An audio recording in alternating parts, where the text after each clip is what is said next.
ఎన్ని జన్మలెత్తినా శివభక్తి ఉంటే చాలు.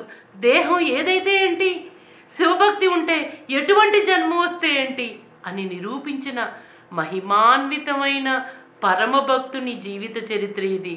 క్రూరమైన వేటగాడిలా పుట్టిన ఆయన చేసుకున్న పుణ్యమో లేక పరమేశ్వరుని పరమకారుణ్యమో తెలియదు కానీ తిన్నడికి శివవ్రతం కానీ, శివార్చన కానీ, శివధర్మం కానీ, శివజ్ఞానం కానీ, శివభక్తి కానీ, శివజ్ఞానం కానీ తెలియవు. వేదం తెలియదు, దేవతారాధన తెలియదు, ఎలా పూజించాలో తెలియదు, దేవాలయ దర్శనమూ తెలియదు. ఏమీ తెలియకపోయినా ప్రేమతో కూడిన భక్తి, త్యాగం ఉన్నందువల్ల 16 ఏళ్ల ప్రాయంలోనే, కేవలం 6 రోజుల కాలంలోనే శివ సాహిత్యాన్ని చేరుకున్న భక్త కన్నప్ప నాయనారి చరిత్ర అద్వితీయం, అమోఘం, అజరామరం.